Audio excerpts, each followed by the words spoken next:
All right, guys, we are back.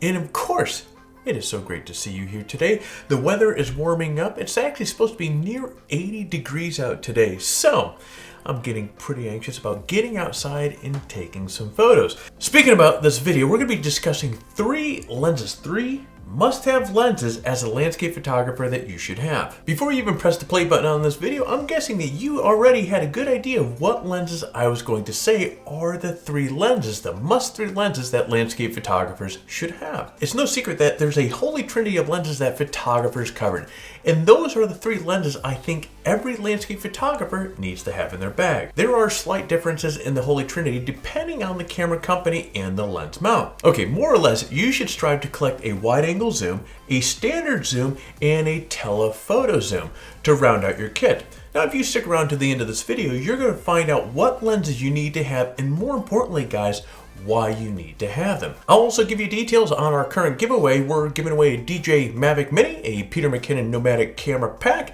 and a $100 gift card to give away to 3 lucky winners. You definitely don't want to miss your chance to win one of these awesome prizes. So, pull up a seat, guys. Let's go.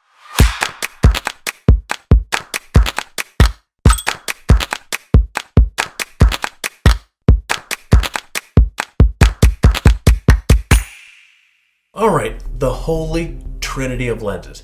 Those of you that frequently watch this channel know that I'm a recent cover to Canon. The holy trinity for the full frame EOS R includes the 1535 2.8.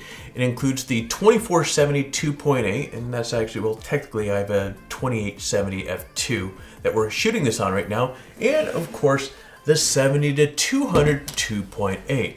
Now, of course, I'm very fortunate to have these lenses in my hot little hands, and guys, these lenses are fantastic. For Canon EF shooters with full frame camera, the holy trinity is a little different. The ultra-wide is a 1635mm 2.8 rather than the 1535. The other two lenses have the same 2470 and the 70-200 focal lengths. I also have the Nikon Z7 here, and the holy trinity for this camera is a bit different as well. It includes the 1430 f4, the 2470 2.8, and the 70-200 2.8. Like other Z shooters, I'm waiting for the 70-200 to finally drop in. Actually, technically, Nikon is supposed to have the 1424 f2 sometime this year, which will complement the f4 there. For you f-mount folks, you'll need the 1424 2.8, the 2470 2.8, and the 70-200 2.8 to complete the trinity for your full frame camera. If you're shooting with Sony, you'll be looking about the same lenses, 1424 2.8, 2470 2.8, and the 70-200 2.8. While there is some variation here, you can see that the common theme is having a wide, a standard, and a prime zoom.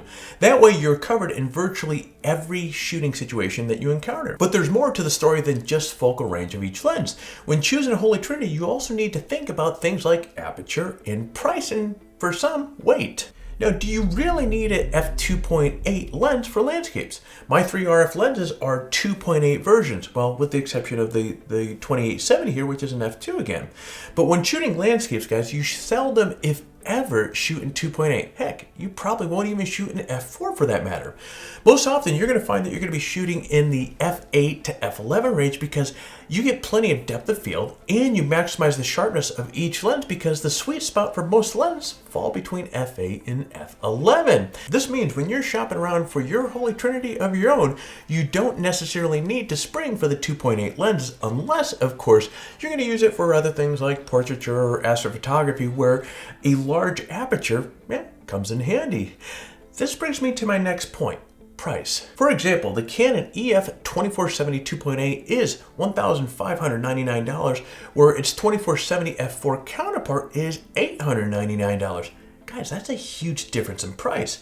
Speaking of difference in price, when you look at the Nikon Z mount, for example, the 2470 f4 is $996, whereas the 2470 2.8 is $2,300. So talk about a huge gap, difference in price there. Now, there's not always a choice to have between a 2.8 and an f4, but if both are available, going with the f4 route can save you a big pile of money. The more money that you save on one lens, the more money that you have to buy on another.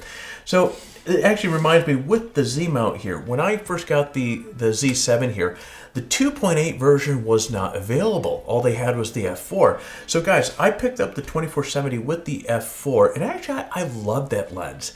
I actually kept that lens long past when they released the 2.8. Actually, I didn't get the 2.8 until just a couple months ago. That f4 was a lot lighter than this. It was sharp. It was a solid lens. It was great for travel. But I often do find that the 2.8 lenses are a little bit sharper than my f4 as well.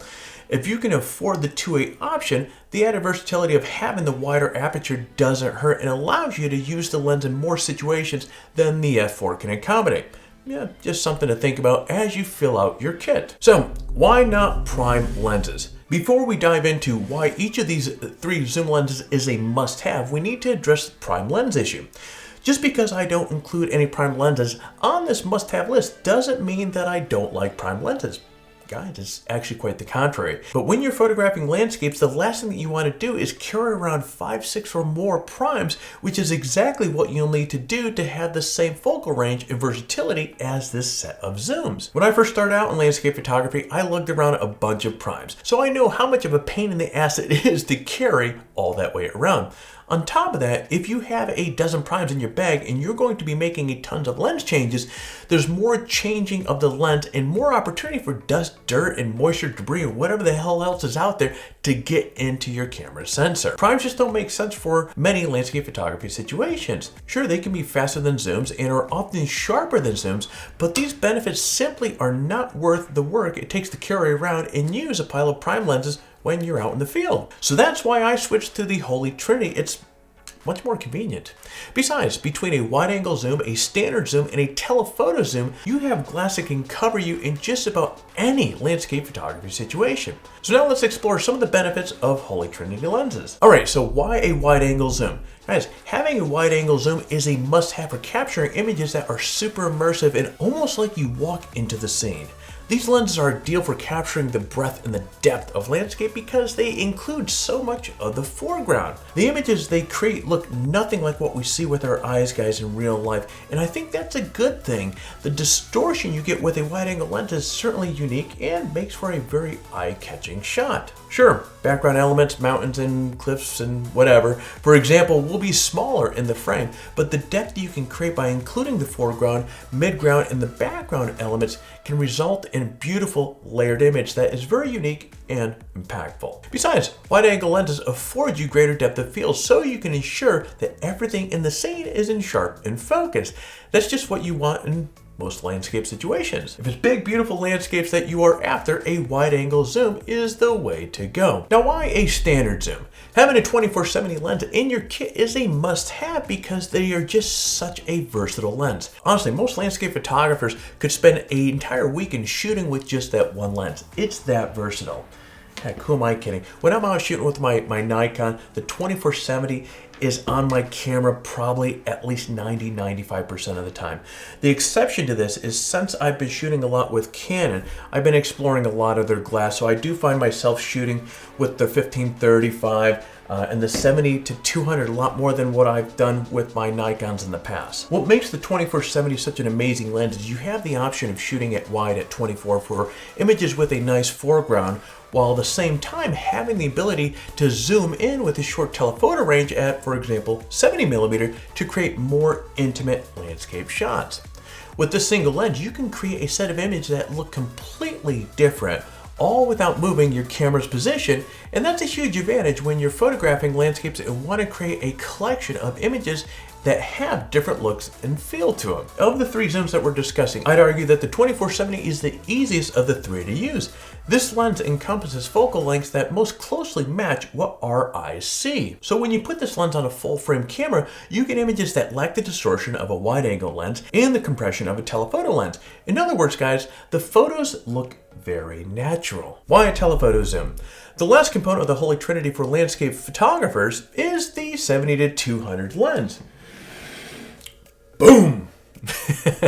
Though perhaps this is the least common of the three lenses for shooting landscapes, it can help you guys to produce the most dramatic types of images. One of the top advantages of a telephoto zoom is that it compresses the scene and allows you to fill the frame with the subject. Whether it's a waterfall or tree or mountain or something in between, with your lens zoomed to 200mm, you can really highlight the size and scale of the landscape features. A lot of beginner landscape photographers focus solely on wide-angle lenses, and that's a huge mistake in my opinion. With the telephoto zoom, you can really focus the shot on one or two elements in the landscape that are most impressive. The results can be highly refined image that is much less crowded or overwhelmed with detail like what a wide-angle shot can sometimes be. If you've never used the telephoto lens for landscapes before, I would highly recommend guys borrow one from a really nice friend or renting one for the weekend. It can completely change your approach to shooting landscapes and will certainly help you develop your creative eye. For that matter, if you don't have a wide-angle zoom or a standard zoom, borrow or rent one of those as well. Testing before you buy is never a bad thing. With that said, you have a broad overview of what the Holy Trinity of landscape lenses is and why there's a good case to be made to have each one of these lenses in your bag. We have many tutorials on landscape photography and landscape lenses over at Photography Talk, so if you want even more guidance, check out the links below in the description for a handful of articles on these topics. Now, before I let you go, I want to explain how you can enter our current giveaway. Step 1, guys, like this video. Step 2, leave a comment below. In fact, the more videos of ours that you watch and comment on, the more chance that you have to win. So check out some of our other content and drop some comments. Step 3, subscribe to this channel if you haven't already. Guys, that's all you need to do.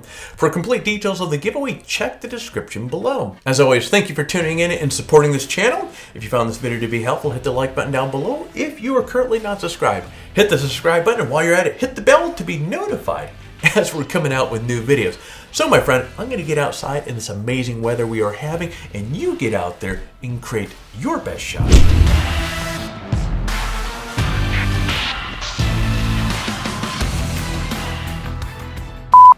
But more or less, you should strive to collect a wide-angle zoom, a standard zoom, and a oh, that actually doesn't work.